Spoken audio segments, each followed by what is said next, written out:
Welcome everybody to Talking Takeover for April the 6th, 2019. This is your Talking Takeover review for NXT Takeover New York.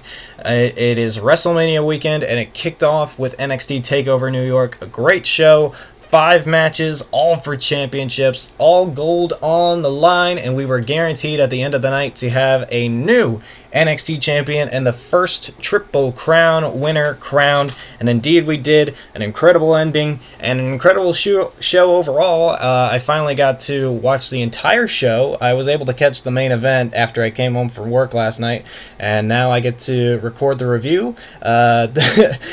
In some of these matches I have very few notes because I was just so focused on the matches because I didn't really get to watch them the night before.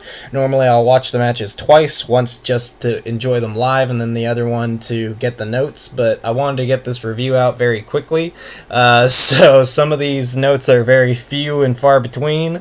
So we're going to kick off this by talking about the big elephant in the room. Tommaso Ciampa injured and was not able to make this show, had to vacate the NXT Championship, which I wanted to give a little bit of my 2 cents on. I mean, I can understand having to get surgery and all that. Obviously, with some of the stuff that he did with his feud with Gargano, I mean, the friggin' air raid crash off the top of those equipment boxes through the tables down to the concrete floor was probably proof enough that there was going to be something wrong with his neck and back. But the powerbomb onto the concrete floor from TakeOver New Orleans was probably definitely not helping him either. So, yeah, I mean, in terms of Ciampa getting injured, I hope he gets well soon, and who knows, maybe if he's able to return to the ring, or when he returns to the ring, who knows, depending on where Gargano's at, they can continue this feud somewhat. But I do think in the main event they were able to incorporate Ciampa into the match as much as possible, even without Ciampa being in the match. So definitely kudos to Johnny Gargano and Adam Cole for incorporating a third person into this one-on-one main event. But we're not going to talk about the main event. We're going to talk about first, the NXT Tag Team Championships. The winners of the Dusty Rhodes Tag Team Classic, Ricochet and Aleister Black, faced off against the War Raiders for the NXT Tag Team titles. War Raiders came out in their usual Viking takeover garb. I believe Sarah Logan was again a part of the Vikings group. There was like a picture on the NXT Instagram page, and I think I saw Sarah Logan like standing next to Ro in like some Vikings gear. But they came out. Aleister Black and Ricochet came out in their individual entrances. The crowd was like singing along to Aleister Black's theme song, very, very loud, very noticeable, very cool as well.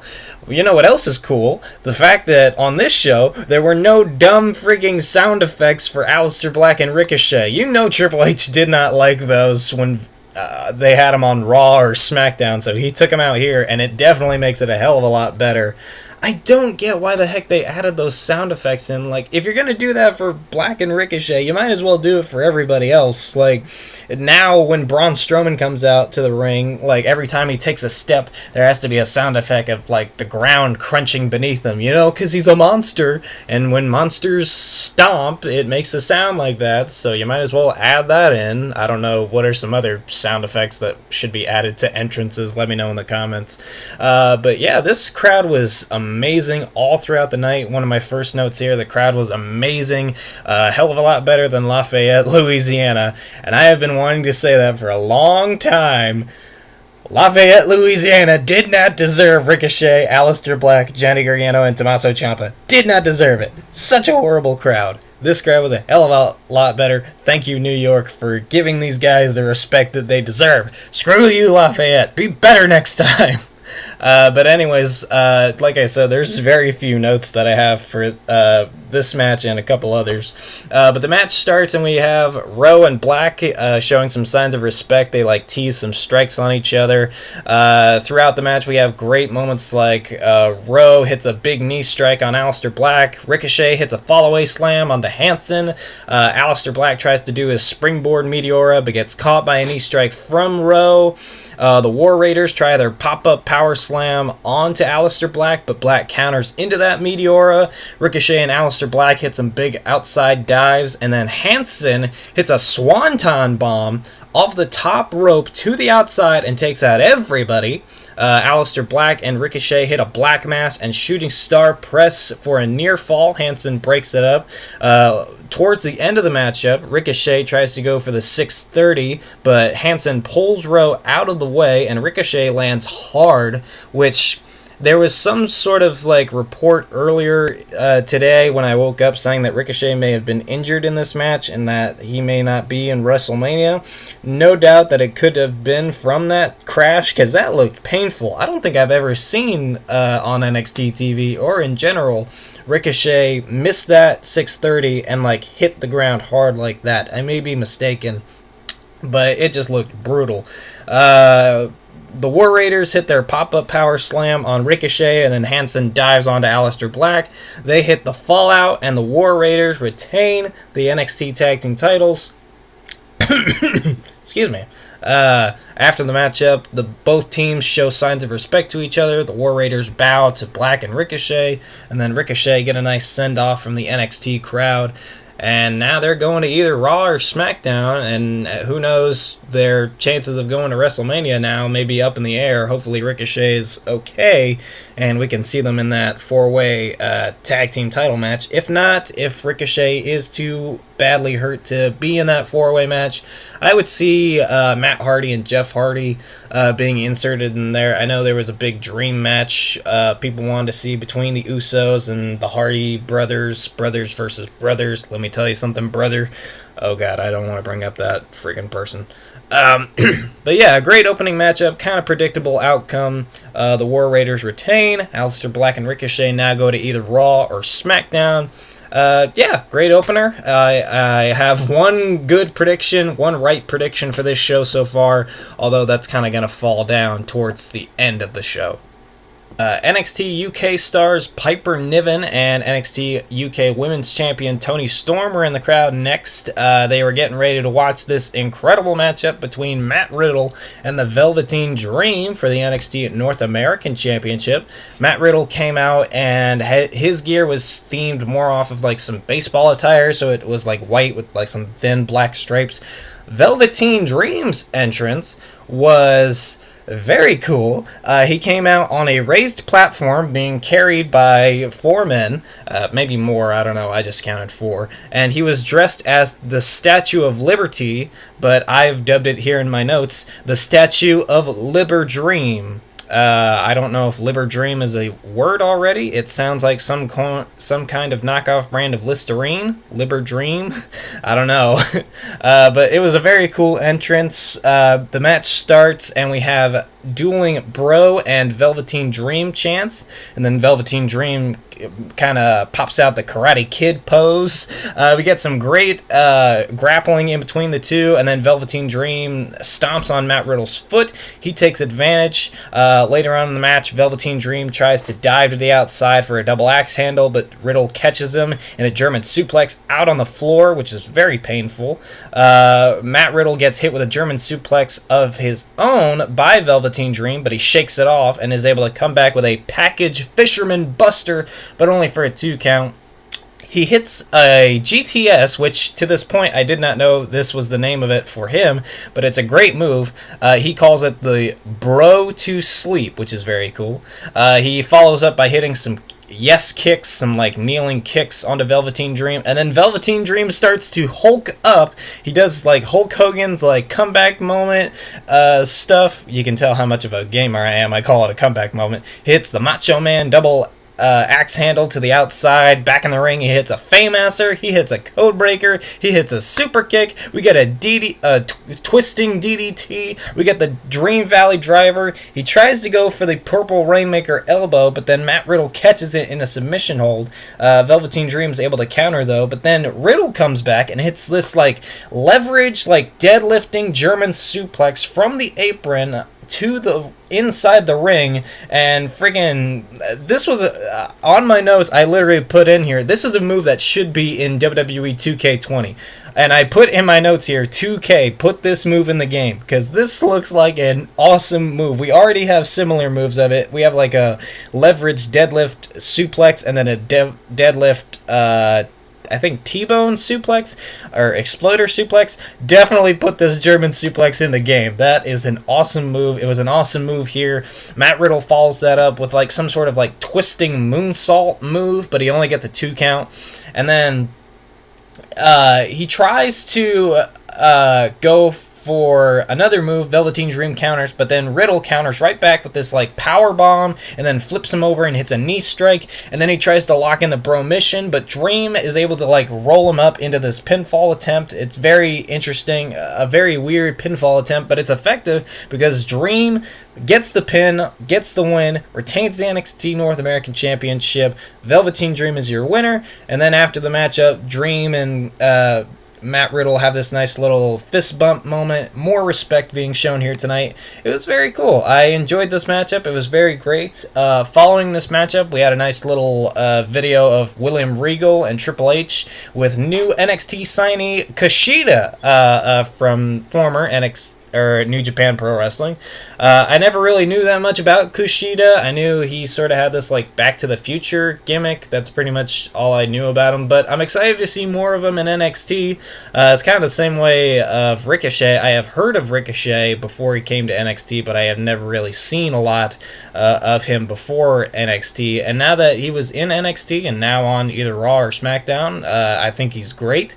Hopefully I see the same things from Kushida here. But yeah, congrats to Kushida for signing to NXT. I hope there's a hell of a lot of fun there, and I really hope when he eventually goes to Raw or SmackDown, he's not just labeled as the Back to the Future guy. Please do not label him as that. That would be horrible. So up next, we have the Women's Fatal 4-Way matchup. Bianca Belair versus Io Shirai versus Kairi Sane versus NXT Women's Champion Shayna Baszler. This was where my predictions went wrong. And also, something very interesting, earlier in the week, there was like a poster that came out, and it featured like the women's match with like some ladders around it. Everyone was expecting there to be like some sort of like ladder stipulation, but that never came ahead. So it was just a regular Fatal 4-Way, which makes me think, why the heck were there ladders in the poster? I've never been to New York. If there is somebody who's listening to this and lives in New York, are there giant ladders just kind of hanging around the city? Please let me know. Answers on a postcard, please. But yeah, that was just kind of a weird thing to have in the poster, but it turned out to be just a regular Fatal 4-Way. First note that I have here in the entrances, Io Shirai comes out. She has some updated Titantrons. I don't know if these were her regular Titantrons before, but it seems like they're updated, which means we may see Io Shirai in the next 2K game, so who knows, maybe DLC, possibly DLC. She's going to be DLC, isn't she? God damn it, I hate DLC. But another note that I had here for the entrances, Shayna Baszler had her little Goldberg entrance with Jessamine Duke and Marina Shafir at her side. She came out and she's wearing this awesome like black and gold outfit, which I put in parentheses, cool.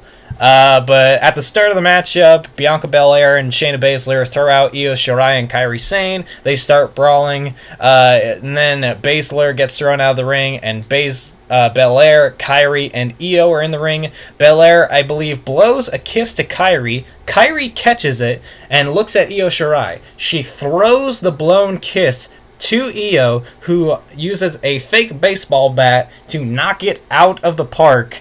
And that was just a very fun moment I wanted to include in my notes. So back to the action. Io Shirai and Kairi Sane hit a double dropkick onto Bianca Belair, and then they do some double team moves on Shayna Baszler, takes her out. Baszler on the outside grabs Bianca Belair by the hair, but Belair pulls her and makes Shayna Baszler go into the ring post, which was a very good shot.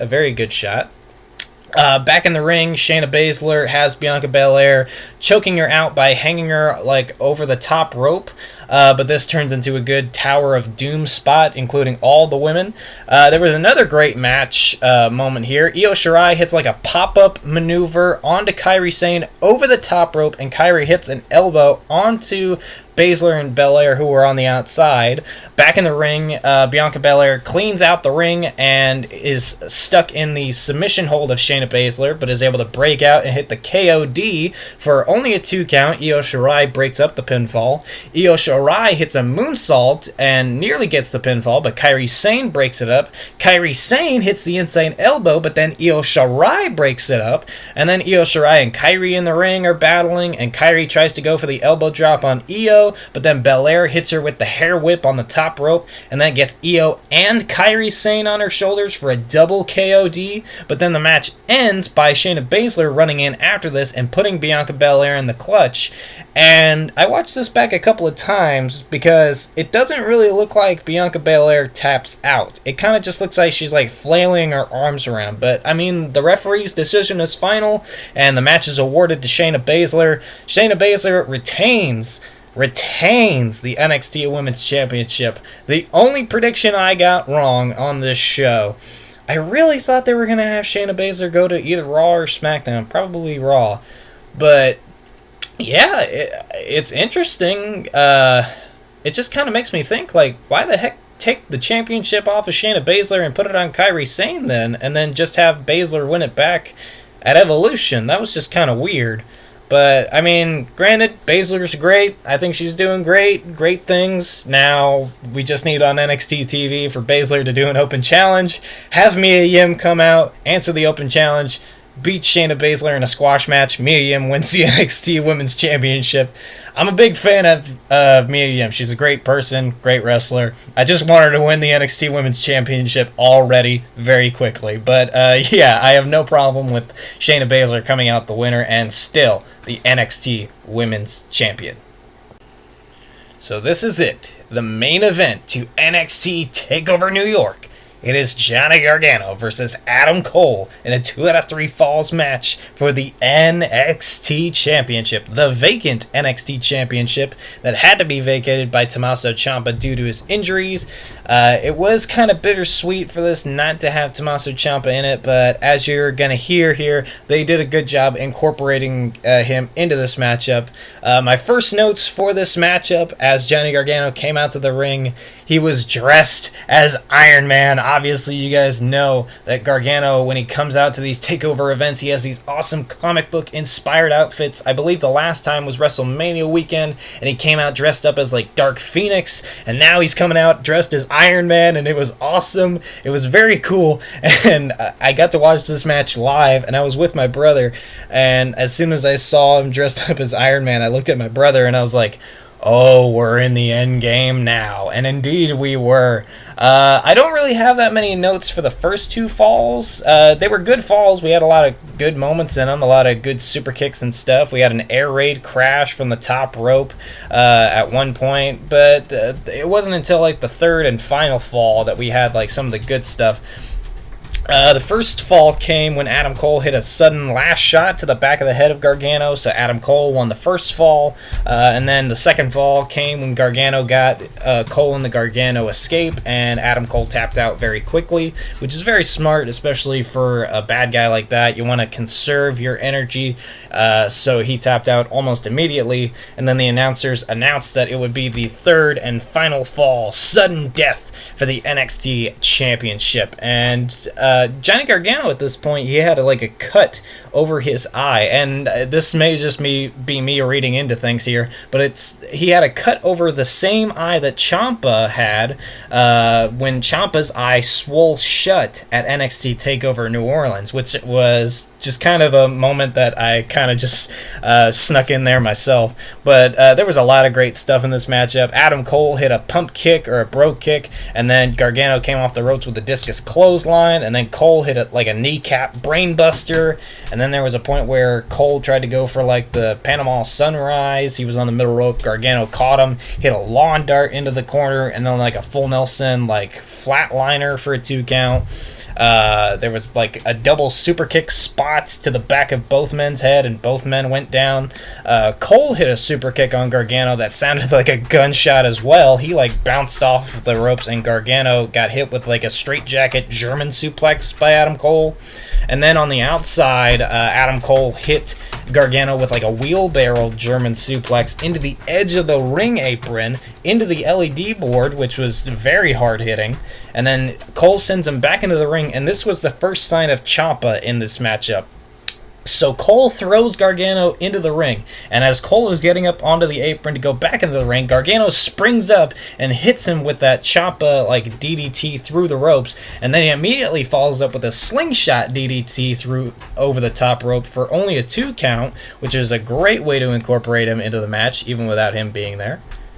Gargano tried to hit a slingshot spear, but got hit with a super kick, and then a Canadian destroyer, but only for a 2 count. And then Gargano and Cole start brawling by the announcer's table, and Gargano and Cole are on the announcer's table. Cole hits a fairy tale ending, again incorporating Ciampa into the matchup without even having him in the matchup.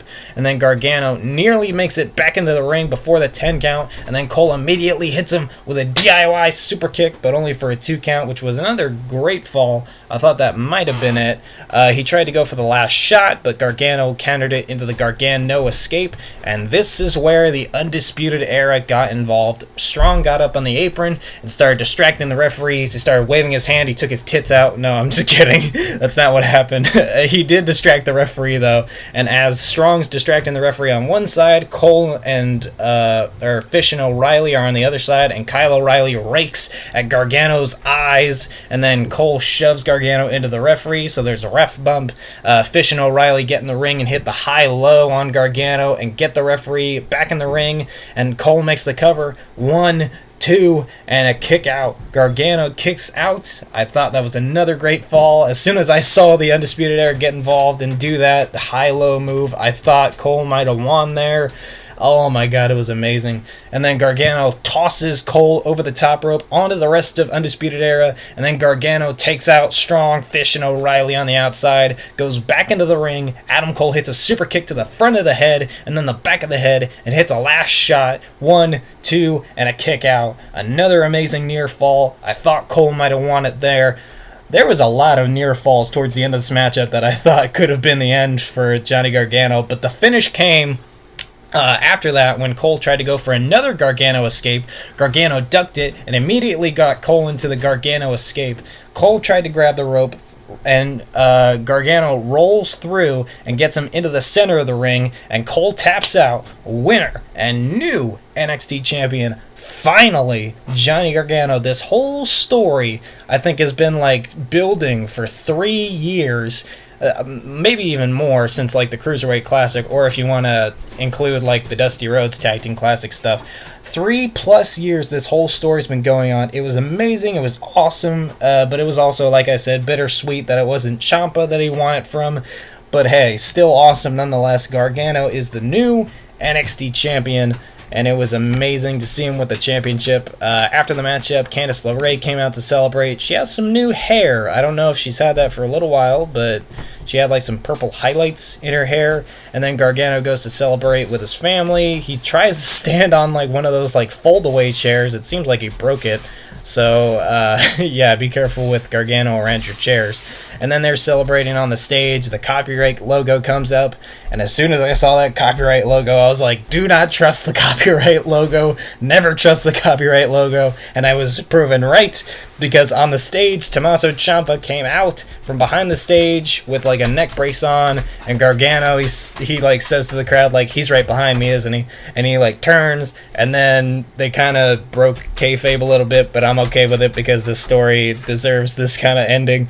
But then Ciampa, Gargano, and Candice LeRae all hug on the stage, and like Ciampa raises both of their hands. Oh man, the greatest villain in professional wrestling right now, Tommaso Ciampa, finally defeated even without being there. And now Johnny Gargano is the new NXT champion. Oh, this has been such a great story. This is a story that's going to be remembered for a long, long time. Gargano v. Ciampa. And when Ciampa's back and they finally do their blow-off match, it's going to be even better. Like I said, great story. 3+ years in the making.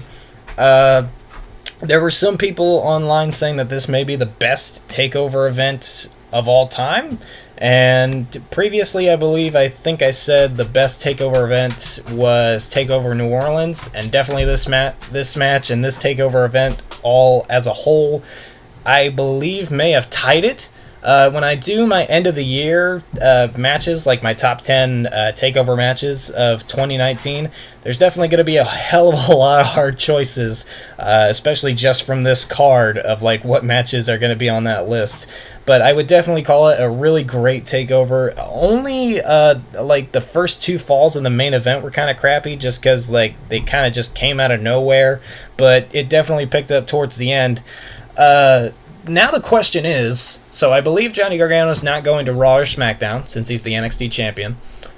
But what does this mean for Gargano's title reign? Who is going to challenge him next? And I've wrote down 4 names here as potential challengers for the next TakeOver event. Dominik Dijakovic, which, good God, if he wins the NXT Championship, that is going to be a hard night for the ring announcer. NXT Champion Dominik Dijakovic. Why did you have to give him such a long name? Next up, the next name that I have written down here is Kushida. Like I said, he's the new guy, so they want to give him a big rub. I don't know if they want to put him in the North American Championship picture. I would like to see him in the NXT Championship picture. Who knows? In the same vein as Dijakovic, I have Keith Lee here. It would be cool to finally see him in like a big takeover matchup. I got to see Keith Lee versus Dijakovic on my first NXT live show, which I'll link at the end of this video so you guys can watch it. That also had a main event of Gargano versus Cole, and Gargano also won there. So, hey, maybe I was just lucky with that prediction. I'd love to see Keith Lee versus Johnny Gargano. I feel like it'd be a great clash of styles. And another clash of styles here, I would love to see Johnny Gargano versus Matt Riddle for the NXT Championship at some point. I don't know how they get there. Are there any other challengers for the NXT Championship that you guys would like to see? Johnny Gargano versus blank, who knows? Let me know in the comments, and let me know what you guys thought of NXT Takeover New York, and do you think WrestleMania can beat out WrestleMania weekend's huge NXT show, NXT Takeover New York? I saved it there. But yeah, let me know in the comment section below what you guys thought of Takeover New York, and I guess I'll see you guys for the next Takeover event, which I believe should be Money in the Bank weekend. I don't know, but it'll be interesting to see what NXT call-ups we get after WrestleMania. Who knows? We may have Undisputed Era. We may have some other people. I'm excited to see it. Stick around here in a second if you guys want to see some more exciting videos from the WrestleDude YouTube channel, including my first NXT live event. You guys can check it out here in a second, and my new series that I'm starting called What's Up Next, where I fantasy book recent NXT call-ups. Thank you for watching the WrestleDude channel, and thank you for listening to NXT Talking Takeover for NXT Takeover New York.